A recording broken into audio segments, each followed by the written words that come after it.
Becoming the brand within the brand.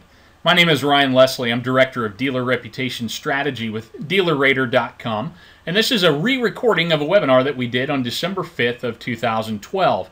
Got some very compelling information here. We had a technical glitch, and I want to make sure that you are able to benefit from this data. So we're going to re-record it and try to simulate a live call. Everything you're going to see in this webinar, in this short recorded video, is free. If you're a certified store, there's no additional cost for any of these strategies that I'm going to present to you. You already have the information, and you have this great display case called the individual page or the personal page or the digital why-buy book. Sometimes we'll refer to it that way. But these tools all center around that. So let's get started without any further ado.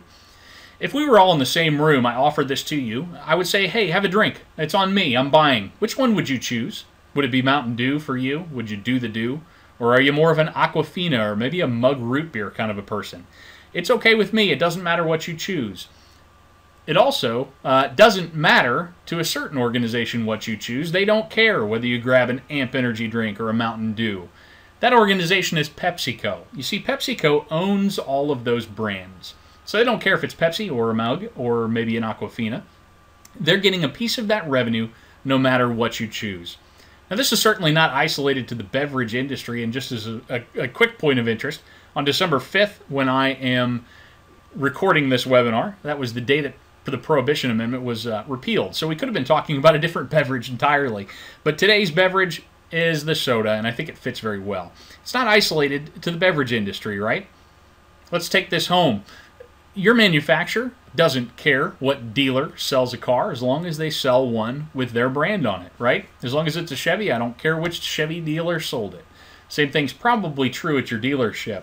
It doesn't really matter to your dealer who on the sales team makes that sale as long as that car leaves with their drive-out tag. Who should care?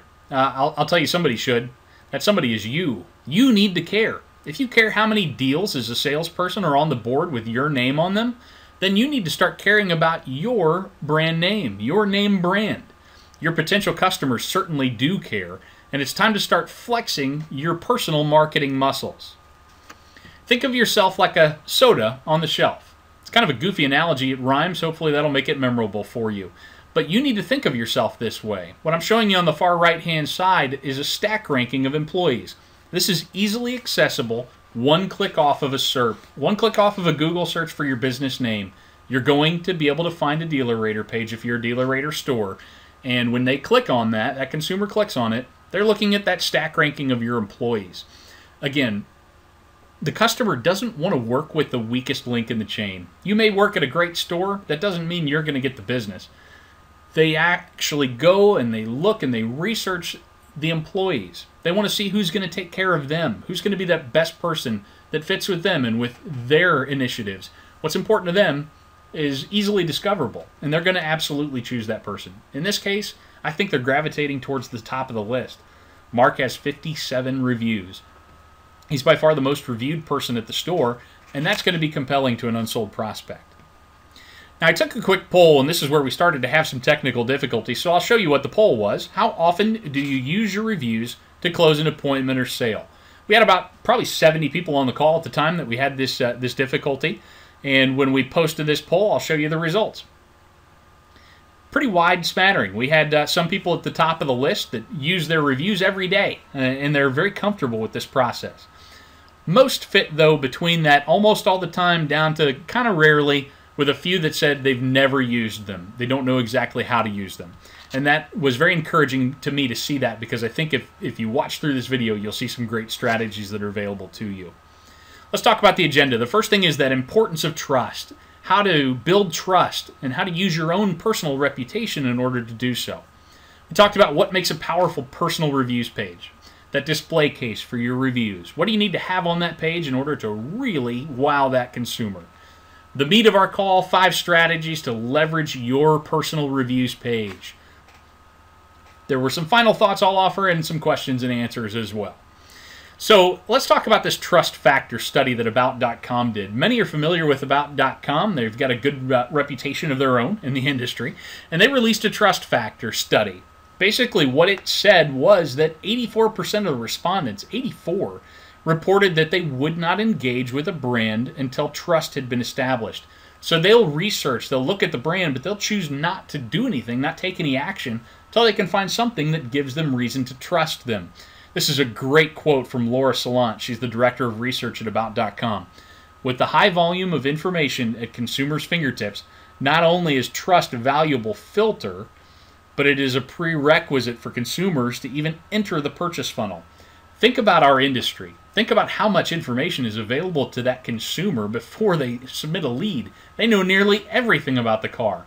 The days of coming in to the dealership and getting a brochure and taking it home and reading it like I did with my first car, those days are gone.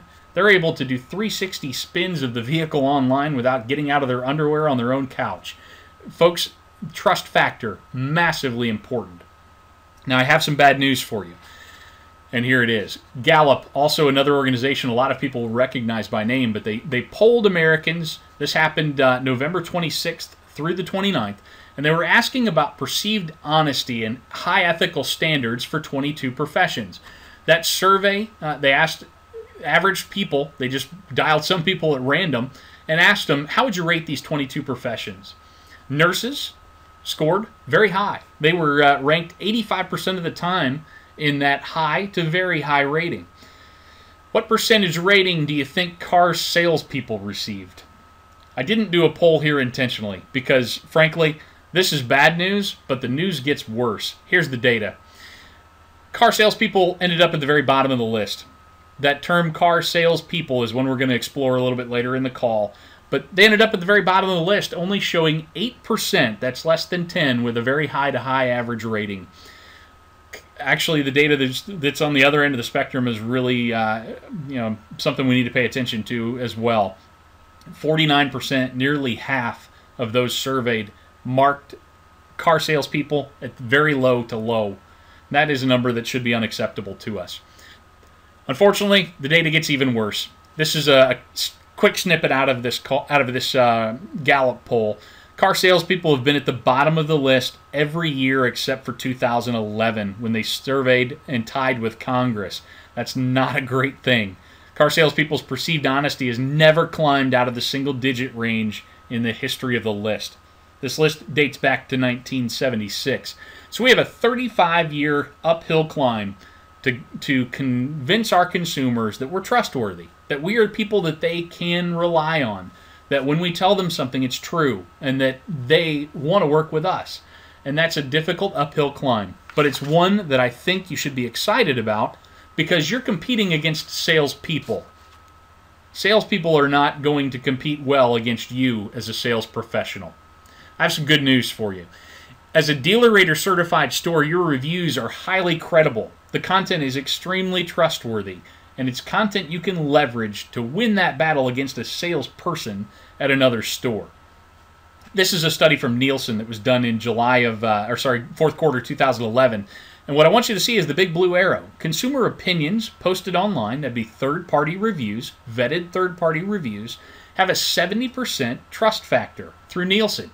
70%, that's really, really high. Higher than any other advertising source, and certainly higher than some social networks and banner ads that are out there. Folks, that's a really compelling stat. That should be one that you're excited to see. It's second only to a recommendation from somebody that I know. So your third-party reviews, your DealerRater reviews that we're going to talk about how to leverage those and display them here in a moment, those are extremely powerful to the consumer. They're your social currency. Every collector knows the value of a proper display. So I've got my jar here on the counter. Here's some really valuable coinage, some great reviews, right? This is my social currency. If I'm throwing them in a jar where nobody can see them unless they come to my desk, that's not quite as compelling as this nice display we see on the right-hand side of all of these valuable coins.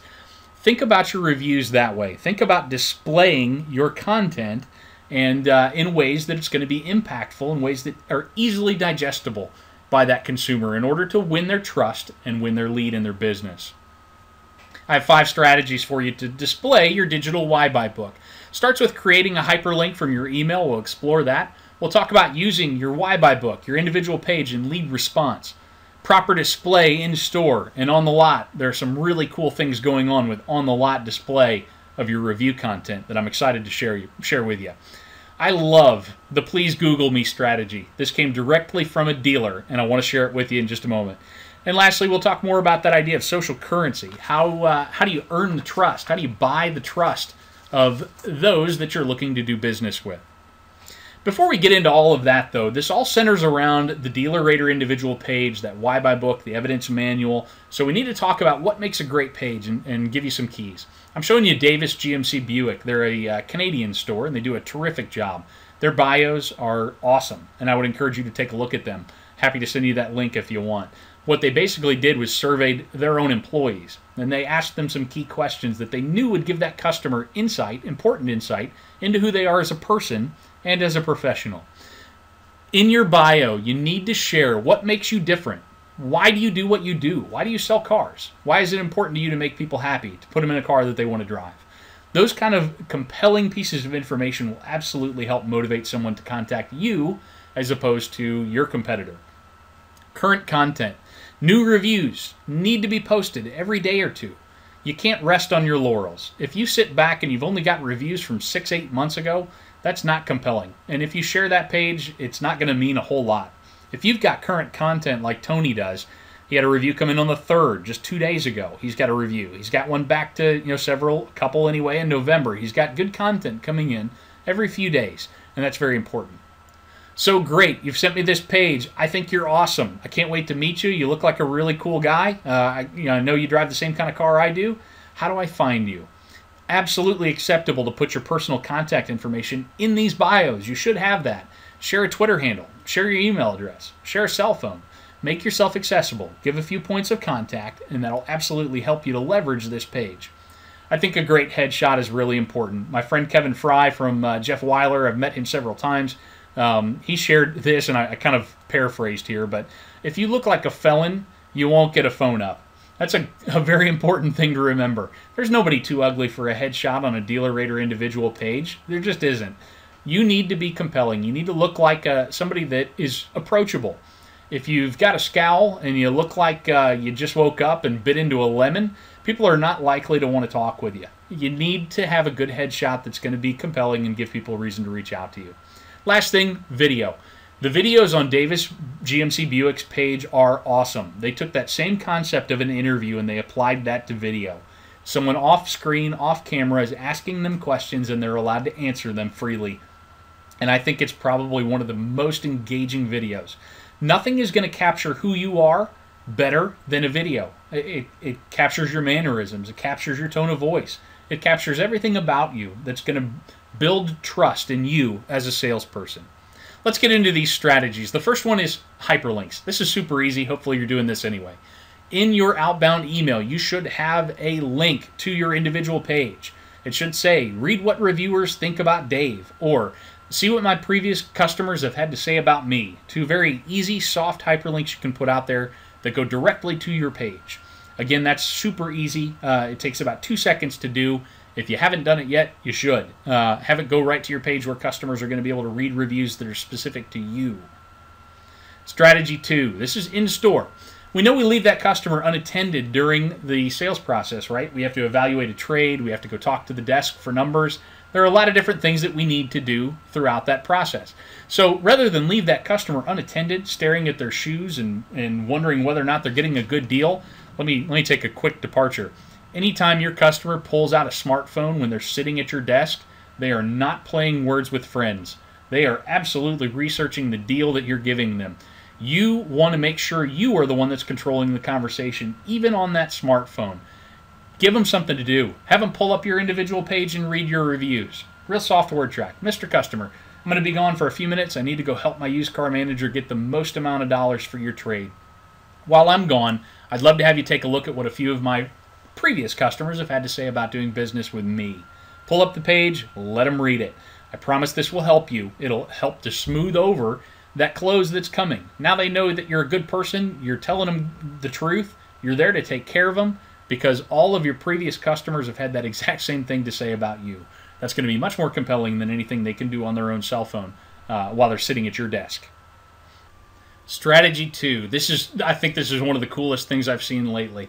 So when this popped up, I'm sure a lot of you looked at that lower left-hand corner and you knew exactly what that was. And some of you may not. So I want to take a step back and talk to you first about what a QR code is. That's what you're seeing here. QR code is like a barcode, if you want to think about it that way.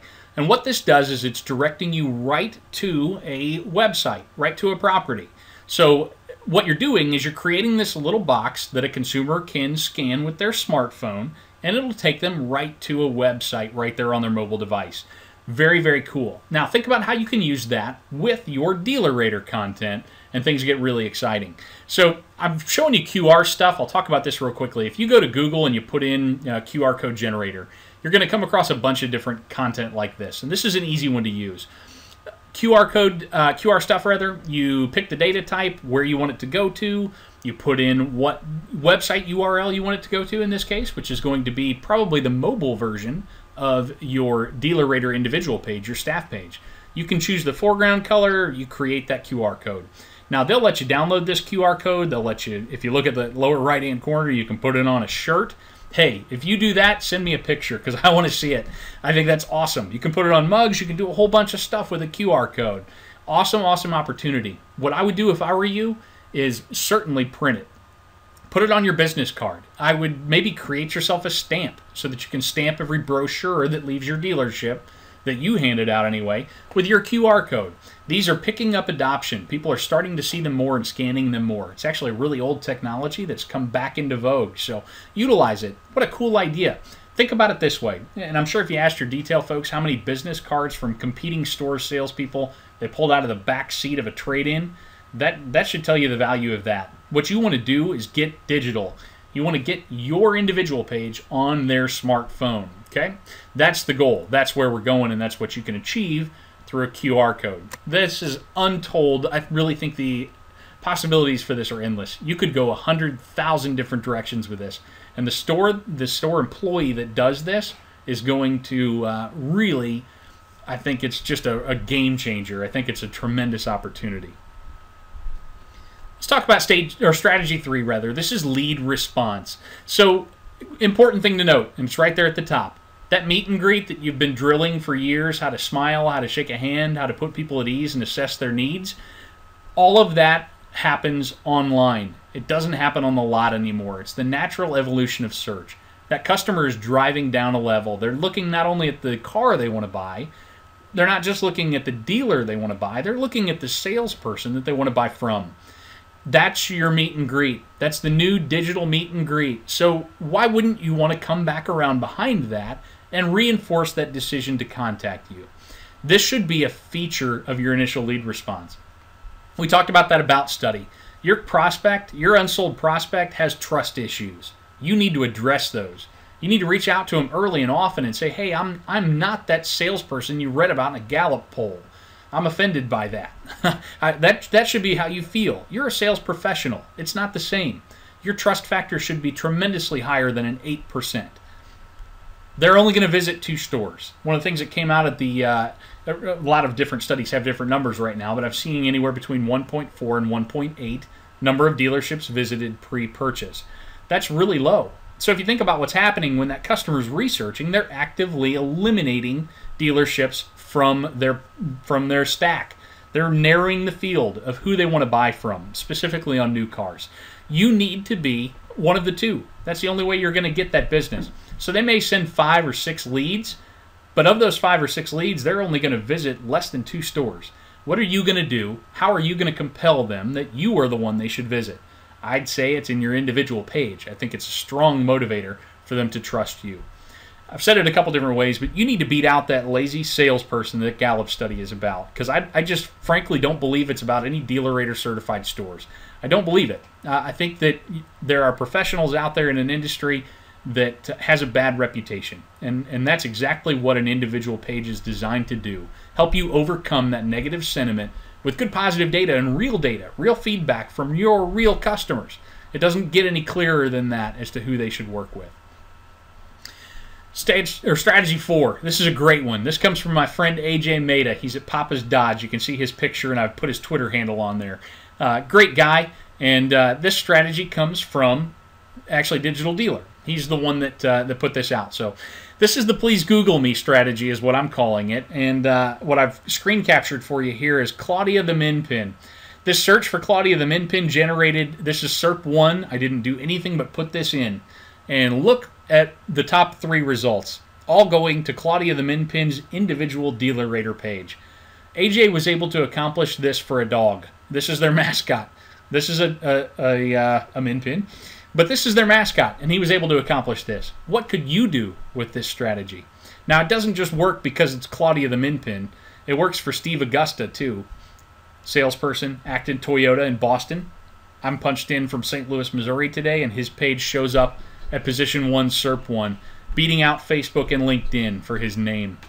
I grabbed somebody at random from our recorded call earlier this afternoon, and hopefully, Andrew, you see this video. I just grabbed your name at random, punched it in, and guess what? You own position 1, SERP 1 for your name. How are you going to use this? Let me tell you how AJ does it. What they did is they knew that they were having customers that would leave and come back. They wanted to go shop him. So he put a strategy in place around that be back, and it was basically this. Hey, Mr. Customer, I know you want to go look at some other dealers, and that's fine. We don't want to stop you from doing that. But what I would ask you to do is when you get home after you've collected your information, Google me. And Google the salespeople from that other store that you're thinking about buying from. AJ knew when he did that what position his salespeople were going to show up in. So it was up to that salesperson to know. They needed to Google themselves. They needed to be aware of their own personal reputation. But in an awful lot of cases, you're going to find this happen for you too, where your name-only search is going to generate your DealerRater page. You may need to do some long-tail search. You may need to put in the dealership's name. Just be aware of what it takes to get your page to show up. If you're John Smith, you're going to have a hard time. But there are combinations of keywords that you can put in there that are going to generate your page. Just make sure you coach that unsold prospect as to what they need to put in if that's the case for you. But I think you'd be surprised how often your name is going to show up in search. Your DealerRater page is going to show up in search for just your name. Here's strategy 5. This is social currency. Reviews are your social currency. They're what's buying that trust of your consumer. Okay, that's what I mean when I say social currency, rather. So I'm showing you Twitter. This is Brandon Alexander. He's a salesperson from a store in Canada again. U.S. stores, I hope you're catching a theme. Our Canadian stores are really doing great stuff with their individual pages, and I don't see that happening at a lot of the U.S. stores. Even though they've been certified longer, I think our Canadian friends are doing better. So if that invokes a challenge for you, show me. Show me I'm wrong. If you email me, again, it's Ryan at DealerRater. When you're sharing your individual page on Twitter, I'll look for it. And I'll say there might be a decent chance that you're going to get a retweet from the DealerRater handle. We want for our salespeople, the salespeople that are selling cars and working hard to lift that perception and reputation out there, we want you all to succeed. And if there's anything we can do to help with that, we're going to do it. That's what DealerRater's mission is. So let me know. If you share your individual page like Brandon has done here, I'll certainly be on the lookout for that. This works on Facebook too. This is a friend of mine, Mark Wamsley, down at Jason Pilger Hyundai in Mississippi. What Mark does very, very well and quite often is he'll go and he'll have his salespeople go to their DealerRater page. This is a regular DealerRater review here. But what I want you to concentrate on is the share on Facebook link. Any user can come in and share this review. So if you're a salesperson like Sam that gets this great 5 or 4.8 star review, share that sucker out there on your own network. Your Facebook friends, those people that know you, they are good candidates to buy a car from you. Now this will hurt your feelings a little bit, but I've talked to a lot of dealership personnel, GMs at some stores, owners at some stores, where friends and family actually bought a car from somebody other than them and they didn't even know that person was in market. You can virtually eliminate that by actively sharing your review content. And it doesn't have to be pitchy. It shouldn't be pitchy. It should be, hey everybody, I worked with this great customer. They wrote me a great review on DealerRater. I was really proud of it. I thought I'd share it with you. Something soft like that is going to remind those people in your network that you sell cars and that you're actually really good at it and you take care of people and you give them a good deal. Why wouldn't they want to contact you about that Honda Fit they heard something about that they wanted to look into? This is an easy strategy. All you got to do is go hit the share button on DealerRater's page for your reviews. Leveraging reviews for competitive advantage, it happens everywhere. It happens online, it happens offline, it can happen on the phone.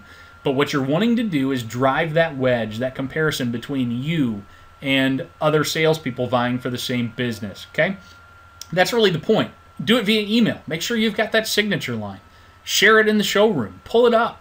There's nothing wrong with pulling up your individual page right there at your desk. I think it's a great idea and a great strategy that you can utilize. I'm going to offer one quick strategy bonus. This is the extra one over the top of the 5. It makes a lot of sense, and I want to share it with you. If you want to get more reviews, if you want more reviews coming in at a quicker pace, you need to leverage your individual page. Here's why. Instead of at the end of the sale saying, "Hey, Mr. Customer, would you write a review for me?" What if you tried this? "Hey, Mr. Customer, do you remember that website I showed you with all of my other favorite customers on it? Because I've really enjoyed doing business with you, and I wanted to know if you'd be willing to tell your story." I've done something very different. I've asked them for a review, absolutely have, but I've also asked them to tell their story. There's some psychology at play here. People do what they do naturally, and what they naturally want to do is make themselves look good, right? We all do it. There's nothing wrong with calling it what it is. If they made a good decision to work with you and you took good care of them, they're going to look really smart when they share that with other people, and that's what they want to do. So they're putting themselves on a pedestal. You just gave them an excellent platform to do it. "Hey, Mr. Customer, I would like for you to share your story with those people that you know and do it through this platform called DealerRater." Super easy to do. Same thing, you just asked them a slightly different way. And I think you'll find that it'll have a lot more or a lot greater result. It's a lot easier. If somebody's doing something, not just because you asked them to, but because they genuinely want to, do you think your results are going to be a little better? I tell you they will be. Utilize your individual pages in your sales process, and it'll make asking for that next review much, much easier. Coming to the end of the deck here and to the end of the call, let me share some final thoughts. I love these e-cards. I created this one last night because I thought it was kind of funny, but if I sit here long enough, people will rush in and buy a car from me. Said no successful sales professional ever. The up bus is never going to leave the bus station again, folks. It just isn't. And we need to be aware of that. We need to start thinking that way. Here's the good news. None of this is going to do itself. These 5 simple strategies I put in front of you this afternoon, none of it is going to happen on its own. That should be a silver lining to you. Those salespeople that need to lie and need to mistreat customers in order to get them in the door, that is a bygone era just waiting to pass. I genuinely believe that. When I saw that study, it made me angry because I've talked with so many great salespeople. I get to talk with them all the time. Sales professionals that leverage their review content. They have customers read their reviews and come in and ask for them by name. That doesn't happen in a vacuum. It happens because those professionals are doing a great job and they're really treating people well. I think that's the future of the car business. I don't think that we're going to see, and I want to see the next Gallup poll that comes through be the first time that sales professionals make it out of that 8%. I think that's going to happen through quality process, through sharing reviews, through really working hard to make customers happy, and I believe that's what DealerRater certified stores are doing. Start thinking about trust. Think about that. That's a really important factor here. 84% was that study number from About. 84% are going to look at your review content before they engage with you. That's trust factor. Brush up those bios. Take great headshots. Make sure you record video. Again, video, huge, compelling tool for conversion. It'll give your customer a better feel for who you are than anything else you can say to them. Follow the 5 strategies. Work your way through those. Simple stuff like hyperlinks out of your outbound email, sharing your reviews on Facebook through DealerRater, just hitting the share review button. Super easy stuff. Tweet those out. If you don't have a Twitter account, get one. It takes 2 seconds to set it up. It's an easy way to stay engaged with what's going on in your market area. I see a lot of salespeople sharing their individual pages. I've seen some very enterprising salespeople that are actually running searches on Twitter and looking for people that are looking for a car. That's a great idea. Maybe a more aggressive strategy than you're comfortable with, but absolutely something to think about. Follow those 5 strategies and leverage the individual page in your process. When you do, you'll get reviews. All you have to do is ask them to share their story, and you'll see a much bigger rise than asking them to write a review for you. hopefully this new recorded video will have a little better sound quality. Hopefully it'll walk you through some of these things that we shared. I was going to ask at the end, just launch another poll, and I'm glad I didn't at this point, but launch another poll that basically asked you to commit. I think that's the strategy here. If you want to not be one of those 8% trustworthy salespeople, you need to commit to the strategies that are going to require a little more work and hold you a little more accountable. And if you are willing to do that, I think you're going to find that you will see customers flocking to you because they don't want to deal with somebody they can't trust. They're going to want to be convinced that you're there to take care of them and that you are interested in taking care of them. Again, I'm Ryan from DealerRater. My email address is on the screen. I'd love to further engage with you on this. If you have specific questions, please contact me. I'm here to help and look forward to doing so.